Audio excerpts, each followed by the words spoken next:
Well, good evening, everybody. This is Keith with Positively Osceola, and yes, another edition of our coffee club here at Positively Osceola. Special night.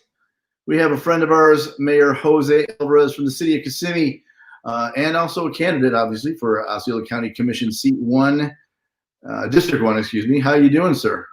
I'm doing good. How about you? Thank you so much for having me here. Well, it's an honor, and again, we both have our coffee, so obviously trying to keep it going here on these long days, and so obviously, this is a busy season. You are certainly in. We're all in with all the going on. This has been certainly 2020 has been something that none of us quite expected would be like this. I'm sure it's made it to be slightly challenging to be a candidate, but you guys are all going for it and still working really hard. So I'm sure it's been a little bit challenging for you, though, correct? When you run for office, it's always a challenge.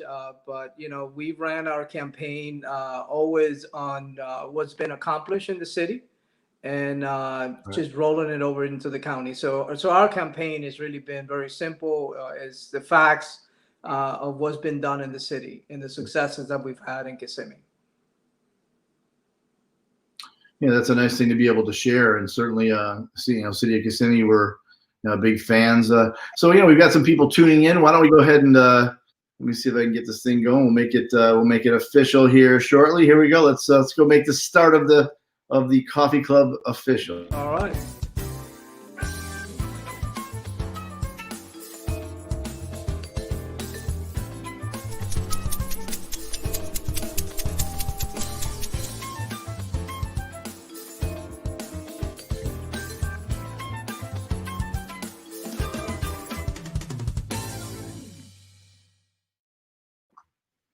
Well, again, so welcome, Mayor Jose Alvarez. And so you and I get to see each other quite often. Obviously, our office in Positively Osceola is downtown Kissimmee, right across the road, basically, to the city hall. And I get to see, as we were talking about Bachito earlier, big fans of that establishment.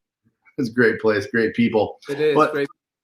For those people that might be coming on tonight and haven't had a chance, because, the city of Kissimmee is busy, and then with all that's going on, it's even busier. Why don't you tell us a little bit about yourself for those who may not know you really super well and might be out tonight saying, I want to make my decision tonight at who I'm voting for tomorrow.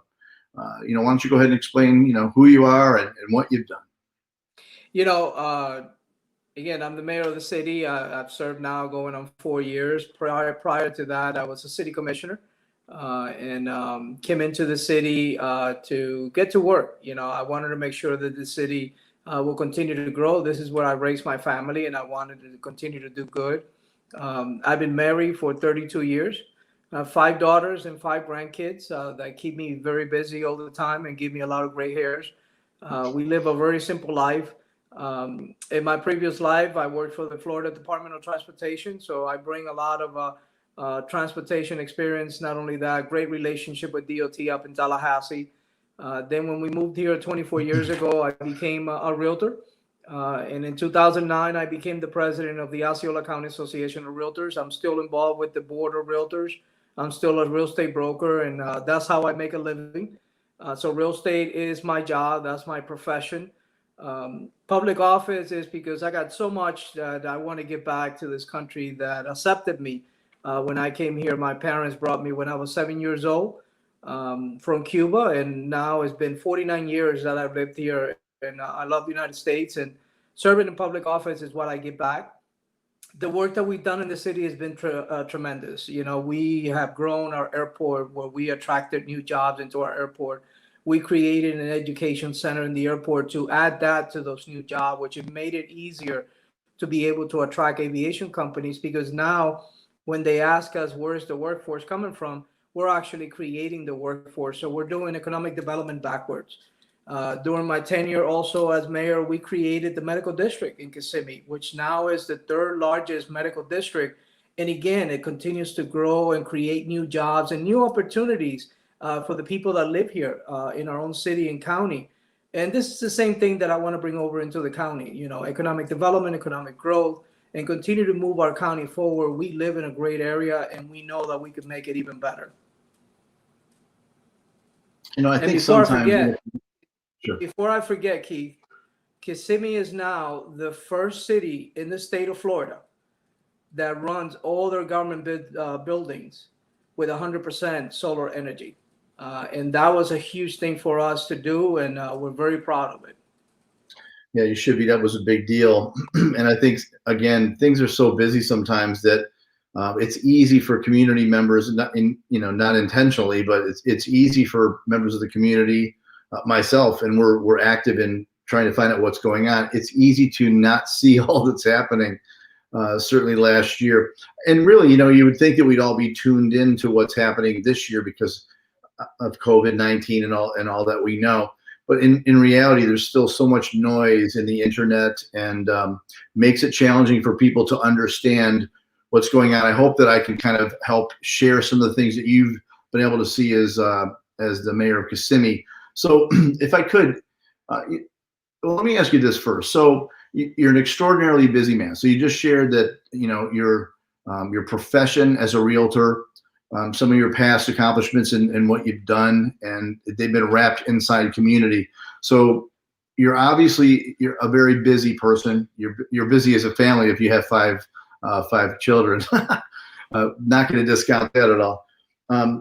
So with all that going on, what drives you? What passion continues with your life that makes you want to step it up yet another step? County Commissioner, District 1, busy district, lot going on. So what's your passion for that position that drove you to the point where you say, look, I've got to step up and do this? My passion is what we did in the city. We created new jobs, new opportunities for the people in our community. And District 1 has so much potential. And it's not rocket scientist what you can do in the county to expand it. And so this is what drives me. My families, my grandkids, they drive me. They live here. This is their community. I have so many friends and families here. And so I want to make sure that Osceola County continues to move forward in a positive way and make people's lives a little bit easier than how they've had it. Well said. So if I can, there are a few things that it hit me today to kind of discuss tonight, and they're personal things. They're things that I think we hear a lot of Positively Osceola. We have a lot of community members asking us questions and discussing things. So we consider that a blessing. We get to hear what people are saying. I know you do too. So I'm sure we could talk for 3 or 4 hours tonight, but let me winnow it down just to a couple things. So sitting as the mayor, I think that does transfer well to a county commissioner. How do you address a topic that has come up, and it's been a topic for a while, the topic of affordable housing? How does that play into, if elected, how that plays into the seat or the district in District 1? How does that work for you? And how do you attack that challenge? So I'll start by saying, I sit in the Central Florida Commission on Homelessness. And 5 years ago, I requested the Commission on Homelessness to do a study on the 192 corridor, right? We didn't know exactly the families and the people that were living in those motels, and we needed to know so we know how to help them. The study, which is public records, it came out where over 60% of the people that live in those motels, they are hospitality industry employees, right? And so you sit there and you think, if the largest companies here is the hospitality industry, why do we have them living in those motels, right? So they work for a living cleaning high-end hotel rooms, and then they go to sleep at night in low-end motel rooms. Right. And so where we need to start is reconsidering, right? How are we going to continue to use tourism tax dollars? And one of the ideas that needs to be thought of is we need to make sure that we can create more workforce housing for the same people that work for the hospitality industry. Right. And why not use part of that funding from the tourism tax dollars to help house their own employees? And so I see a possibility of helping them. I see a possibility of partnering with hospitality industry, with the large hospitality industry, it should not be only be subdivided by government. They should be part of it, right? So these are their workers, and so they need to be part of it. And I'm willing to sit down with them so they can realize what the problem is that we have. And those people that live in those motel rooms should not be there. They should be on a permanent roof over their head. So I'm going to start working on making sure that that tourism dollars is also used to help house those families that are living in those motels. Yeah, I mean, I've got to think, this was an existing challenge. I lost you. Did you? I lost you, Lonnie. I'm still here. I got you. You got it? It's the wonder of the internet. So yeah. I think that that was an existing challenge. It has been for, a number of years. So I've got to think that that's something, the COVID-19 scenario, the pandemic has not helped us. So common sense tells me that being able to work together on these solutions has got to be paramount. So, you would be coming into the commission as a new member. Do you find yourself you'd be able to work amongst all the other members of the county commission to be able to get, to attack these issues? You see that as something you'd be able to do quite readily? I see it. I mean, I've been endorsed by 3 of the county commissioners that sit behind that dais. They all know me, that we've worked together for many years and positive changes that we've done together. I get along with all of them. And, that's one thing when you sit behind that dais. If you don't have the way to be able to work together and find solutions and work towards it, you're in trouble. Once you put a wall in between commissioners, we've been this successful in the city because we work as a team, right? We make decisions as a team. We work as a team with staff, and I will continue to do the same thing once I get into the county commission. Well said. So like I said, we could talk on affordable housing and the challenges that exist wrapped around that for a few hours for sure. Unfortunately, we're not going to be able to talk, all on that subject. But I know I would be remiss if we didn't discuss something that's also another subject that many people ask about. I don't know how you can have a discussion with someone yourself we didn't address it. So, although affected again by the pandemic for a while, we're looking at the same scenario as far as traffic now. A lot of development, a lot of people moving into our state. Obviously, perhaps slowed down for a little while, but we understand that this is going to be. Osceola County is going to be a hugely, popular county to move into. We're going to have to manage that traffic again. How do you discuss and how do you look at that challenge? It's a challenge, but the answer is right in front of us. And I'll go back again. Tourism tax dollars. There is already language in the legislature that tourism tax dollars can go into repairing roads and expansion of roads. We just need to make sure that that language gets fixed in the legislature, and we need to make sure that the county is behind it. The biggest impact in our roads are done by tourists, and I love tourism, right? So this is why I moved here to Kissimmee, because I love tourism. I loved all the parks, and I enjoy them all with my kids. They grew up in it, but they are the highest impact in our roads. Not only that, the highest impact also in our police, in our fire. And so that type of funding should not be only used to just advertise tourism. It's got to be put back into the community, into the impact that they're creating. Our fire department constantly does calls, and it's for tourists. Our police department, our sheriff department, same thing. And so this is a pot of money that is sitting there that it should not be used only to advertise tourism. Some of that funding needs to go into the impact that tourism has created for many years into Osceola County.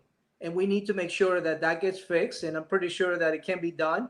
It's just something that we need to work on it and get it move forward. So that made me think. So it's you kind of talked about this a bit, but not just the affordable housing scenario, but we really do have an area that is affluent and then not so affluent. And so how do we look at? At some point, this pandemic is going to be in our rearview mirror. How do we work with struggling families?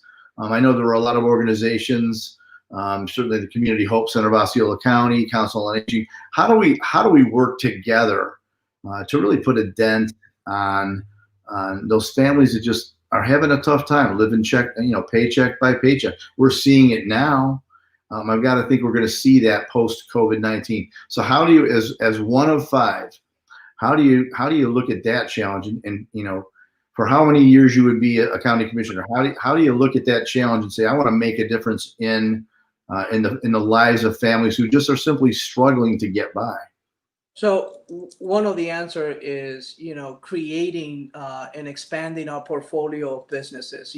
District 1 has so many great areas that you can create the same way that we did the medical district. We can create different districts inside District 1 that are to attract industrial jobs, to attract manufacturing jobs, add the education to it. Let's partner with Valencia College that has great courses into those type of careers. Once you add education to those type of jobs, companies will come.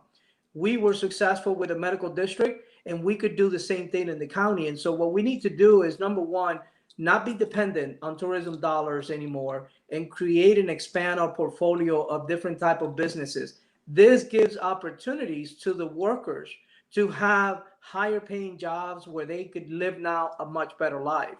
And you add that with workforce housing, and then the workforce housing, what we do is the housing first model, which is housing with the wraparound service. And the wraparound services, what I look at is adding education to it, improving people's lives, and getting them out of the hole that they're in, and making sure that their lives get better.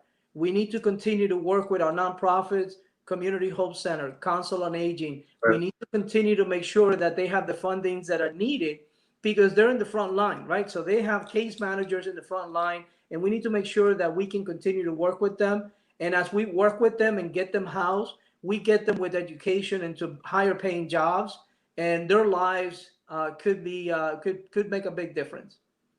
Ironically, I think it's going to take leadership in the community to continuously support those organizations, because it's just a strange scenario, right?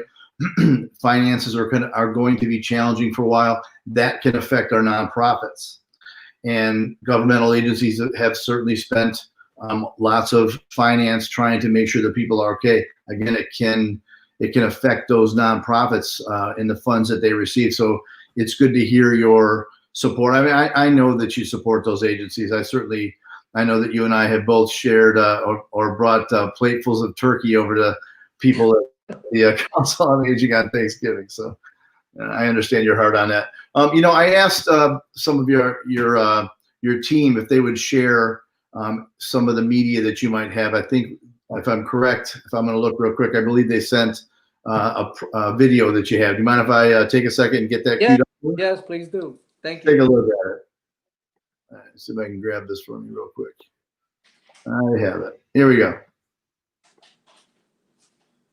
I'm Mayor Jose Alvarez, and 8 years ago I ran for Kissimmee City Commissioner because I wanted to help with our community's most pressing issues. And today I'm proud of my record of standing with working families.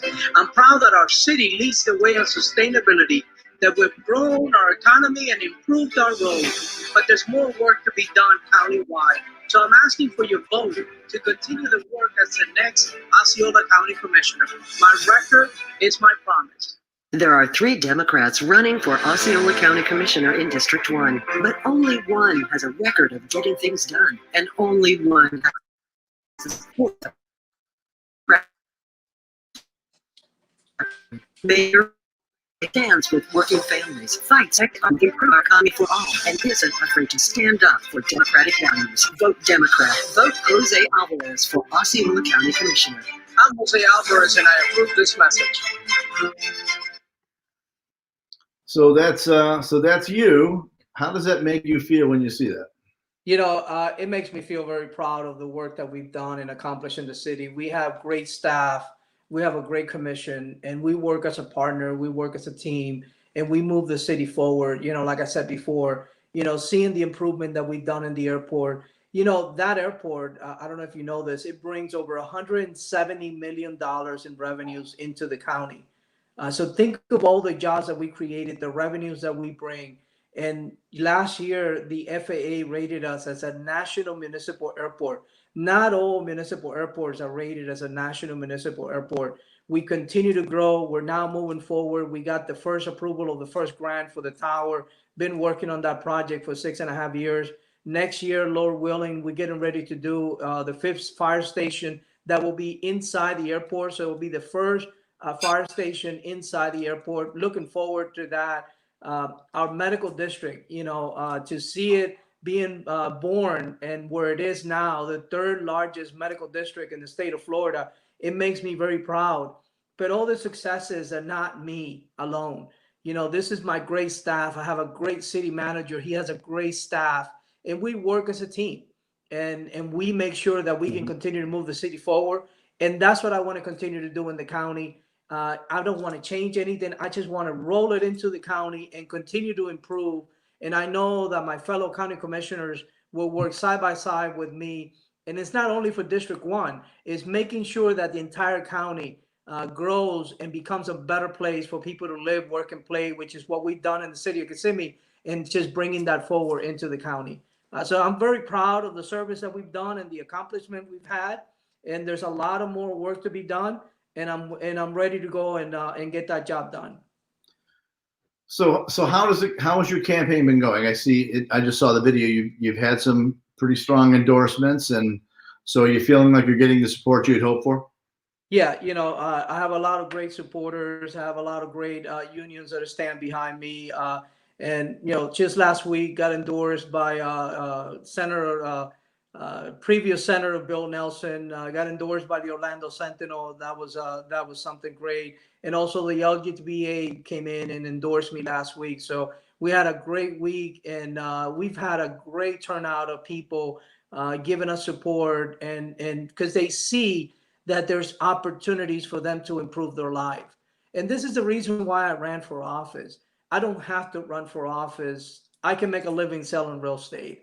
But this is something that the people ask me to continue to do. And I've always said that I'll stay in public office as long as people want me to stay here. And this is what's been done. We've had a great campaign, and we know that we're going to win tomorrow. Last year, I spent the entire year walking the district. I'm the only candidate that qualified by petition. I didn't have to pay to qualify. I qualified by petition, knocking door to door and talking to the people, because we as local elected officials are the closest to the people. And so you should not be afraid to knock on a door and talk to your constituents. And that's what I did last year. I was thinking of walking again this year, but then COVID-19 came and it really rerouted us. But I'm glad that I did it last year and was able to collect the petition. But I talked to so many thousands of people, and now it's coming back. They remember when I walked to the door, and they remember when I stood there and I answered their questions. And now we just go to the finish line, which will be tomorrow. Well, I guess we like I said, we could spend a couple hours chatting, but I know you've kind of covered this, but maybe for some of those folks who popped in towards the end, and I kind of want to challenge you to say, if you could say it, if you walked in, let's do the elevator thing. If you walked into an elevator and you had a registered voter with you, and you had 10 floors to chat with that person, what would you say to that person that would describe the purpose behind your candidacy and why you want to run and what you'll do? How could you sum that up in just a couple minutes? Very easy. Ask that voter, which is your constituents, what can I do for you? How can I make your life better? Right? And as soon as you start that conversation, they start telling you the big picture, right? What's affecting their lives? What's affecting their families, their livelihood? And so from there is when you say, okay, now I'm going to move forward. So I'm the type of individual, I don't promise anything. The only thing I have promised my constituents is that I will always listen. My doors are open, always been open since I was a city commissioner, and the same as a mayor. My door has always been open. I always get to talk to people and listen to them, because that's how you learn, right? You hear their problems. And so that's what I would do in that elevator, is start the conversation is, what's affecting your life and your family, and how can I fix that? Right. And that gives me the leeway to know what direction I need to take. Well, I appreciate you coming on tonight. I know we've had a chance to get to know you as City of Kissimmee's mayor. I wish you all the luck. Obviously, it's you are on the you're on the edge with this right now. You got tomorrow, and so all the best luck to you. I know it's been, I'm sure for all candidates in all races, it's been a challenging time, because I think part of the journey of a candidate is to interface with the community and try to get out there and meet new folks. And it's been a little more challenging, but I know you're working hard at it. So again, all the best of luck to you, and to health of your health and your family's health. And we appreciate you coming on tonight. I know you're very busy, so I'm glad you could carve out a few minutes with us. No, thank you for having me. And like I said, my record is my promise, and that's what the people know. And be more than happy to continue the work for the county now. Very cool. Thank you so much. You bet. I'm gonna pop your website address up for you, so if people are curious, still haven't made a decision who they're going to vote for, and they're waiting for tomorrow. I know a lot of people like to vote on the election day as a primary, and so there's the mayor's web address right there, electjosealvarez.com. Go ahead and research the man some more if you'd like. Hopefully, we shared some things that he's passionate about, and maybe we answered some questions. And so again, I appreciate your time, sir, very, very much. I guess we'll call it. So again, this is Keith with Positively Osceola, along with the City of Kissimmee's Mayor Jose Alvarez, the candidate for Osceola County Commission District 1. Together, we are making a positive difference in Osceola County. Thank you, Mayor. Thank you. Thank you. Have a great night. Good luck to you, sir. You too. Thank you very much.